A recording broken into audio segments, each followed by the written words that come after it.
Bienvenue sur Africa 24 dans cette nouvelle édition du QG Week-end de sommaire de l'actualité.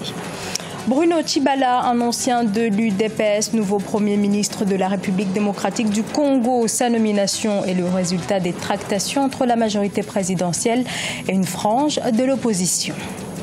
Le Cameroun face aux contestations dans les régions anglophones. Le président Paul Biya a signé des décrets à l'endroit du pouvoir judiciaire pour tenter de désamorcer cette crise entre le pouvoir central et sa minorité linguistique.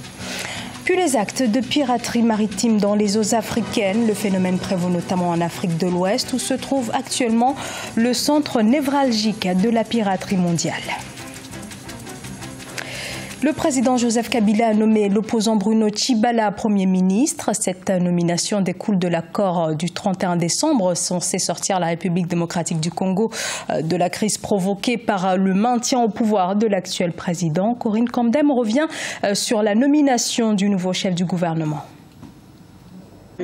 Bruno Tshibala, nouveau Premier ministre de la République démocratique du Congo. L'ancien secrétaire général adjoint de l'UDPS et porte-parole du Rassemblement remplace ainsi Sami Badibanga qui quelques heures auparavant avait déposé sa démission au président Joseph Kabila. Une nomination qui est arrivée au terme du délai de 48 heures annoncé par le chef de l'État lors de son discours à la nation mercredi 5 avril. Rappelons que la nomination de Bruno Tshibala, 61 ans, ce vendredi 7 avril, découle de l'accord de la Saint-Sylvestre conclu entre l'opposition et la majorité pour tenter de sortir le pays de la crise politique qu'il traverse. Monsieur Tshibala répond au profil. Le président de la République a estimé que Monsieur Tshibala était la personne la mieux indiquée pour l'accompagner dans le processus de normalisation de notre cycle électoral jusqu'aux élections et la personne la plus compatible pour consolider la cohésion nationale d'abord et ensuite la cohésion de la classe politique autour du leadership du chef de l'État.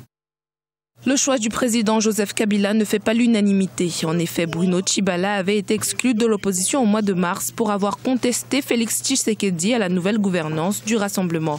Le Rassemblement de l'opposition qui avait désigné Félix Tshisekedi pour occuper la primature afin de gérer la période de transition jusqu'aux prochaines élections. Nous disons que la nomination de M. Bruno Tshibala comme Premier ministre, c'est un non-événement parce que c'est un acte qui venait d'être posé en violation de l'esprit et de la lettre de l'accord que nous avions signé le 31 décembre 2016. Bruno Tshibala a été exclu de l'IDPS, ne faisait plus partie ni de l'IDPS ni du Rassemblement. Donc pour nous, ce n'est que la stratégie du pouvoir de continuer à faire les débauchages et nous considérons, comme nous l'avions dit l'autre fois, c'est un non-événement, ça ne nous intéresse pas, nous continuons avec nos actions pacifiques pour réclamer et arriver à faire appliquer l'accord que nous avions signé au 31 décembre par des actions pacifiques. Nous invitons notre peuple de ne jamais croire ni accepter ce pouvoir qui pourra être mis en place à travers le gouvernement de Bruno Tshibala.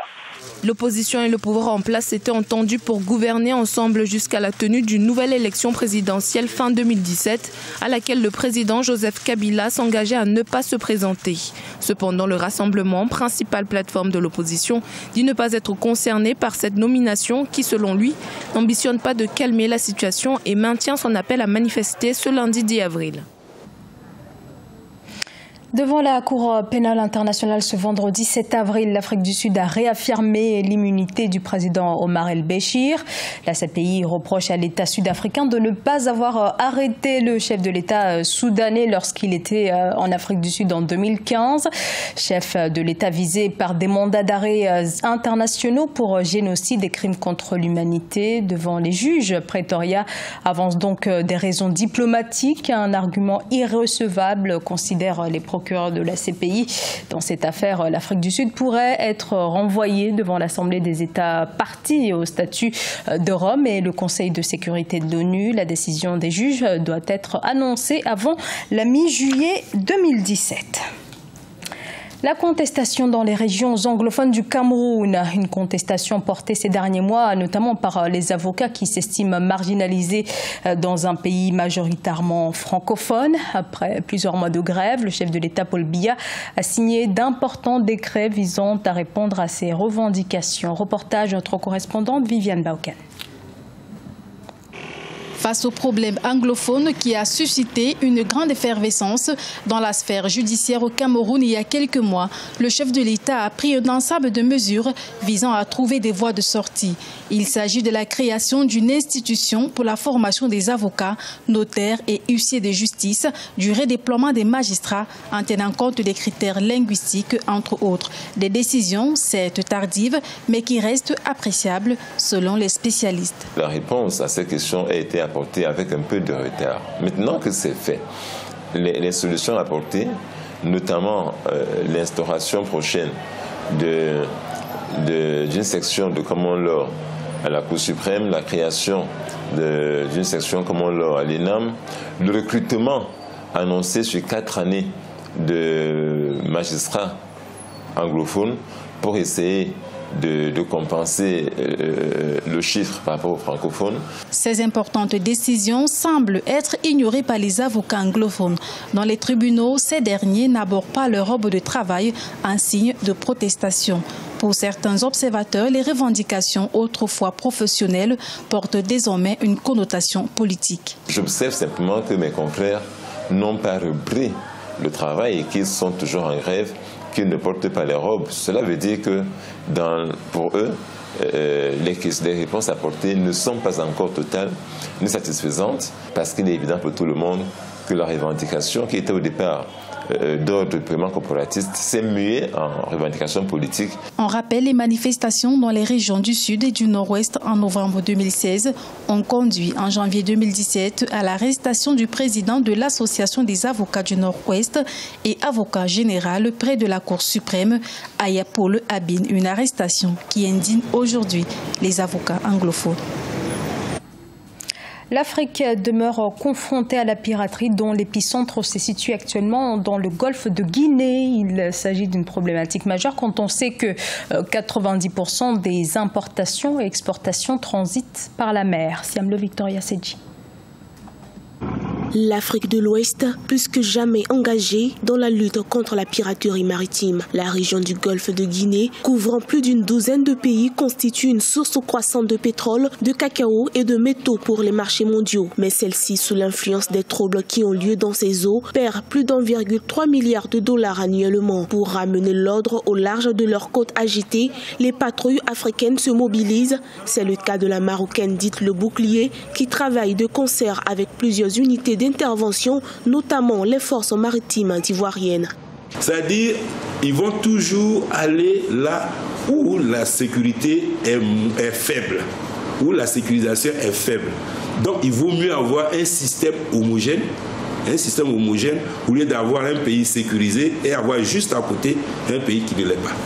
Depuis le déclin de la piraterie somalienne, la vulnérabilité des côtes ouest-africaines s'est accrue, poussant ainsi les États à réagir. Instauré par les États-Unis d'Amérique, le commandement unifié pour l'Afrique contre la piraterie dénommé AFRICOM parraine depuis 2010 un exercice naval annuel en Afrique de l'Ouest appelé Obangam Express. Celui-ci réunit plusieurs pays africains autour d'exercices maritimes en mer afin d'accroître la sécurité dans le golfe de Guinée.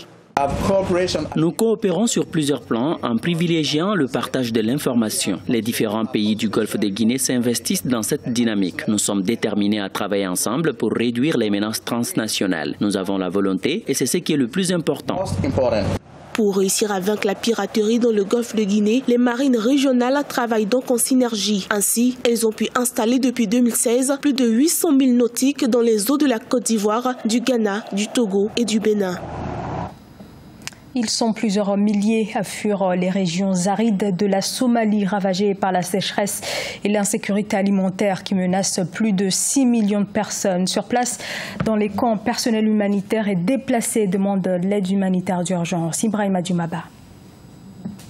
La sécheresse a atteint des proportions inquiétantes en Somalie. À cause de la pénurie d'eau et de nourriture, ils sont près de 6,2 millions de personnes en situation de malnutrition aiguë, soit environ la moitié de la population du pays. Des centaines de Somaliens continuent d'arriver au camp d'Al-Adala, près de la capitale Mogadiscio, à cause de l'aridité. Pour assister ces déplacés, les Nations Unies demandent 825 millions de dollars. La responsable du camp nous a recueillis au bord de la route quand nous sommes pas arrivée. Elle nous a amenés dans cette salle où nous sommes assis maintenant. À notre arrivée, nous étions affamés, mais nous avons été nourris. Parmi ces déplacés, il y a environ 1 million d'enfants qui nécessitent une aide d'urgence. Plus de 400 000 personnes ont été déplacées depuis novembre 2016. Les agriculteurs somaliens ne sont plus en mesure d'assurer la sécurité alimentaire. Certains d'entre eux ont tout perdu à cause de la rareté des pluies. Nous avions des bovins, des chèvres et des terres agricoles fertiles. Nous n'avons pas reçu suffisamment de pluie au cours des 3 dernières années. Notre bétail est mort et les cultures ont été asséchées. Cette sécheresse est plus sévère que celle de 2011. Les puits d'eau, les barrages et les rivières ont tous été asséchés. Des moyens de subsistance entiers ont été détruits et c'est pourquoi nous avons fui pour sauver nos vies. En plus de la sécheresse, la Somalie est secouée par des décennies de guerre avec les insurgés Shebab. Ce pays est touché par un cycle de sécheresse depuis plusieurs années. Pour rappel, en 2011, la sécheresse avait tué pas moins de 260 000 personnes. Actuellement, le camp d'Al-Adala abrite 1114 familles de déplacés. Ce journal a été réalisé par l'ensemble de la rédaction. Nous vous remercions pour votre fidélité. Dans un instant, une nouvelle édition de l'actualité sur Africa 24.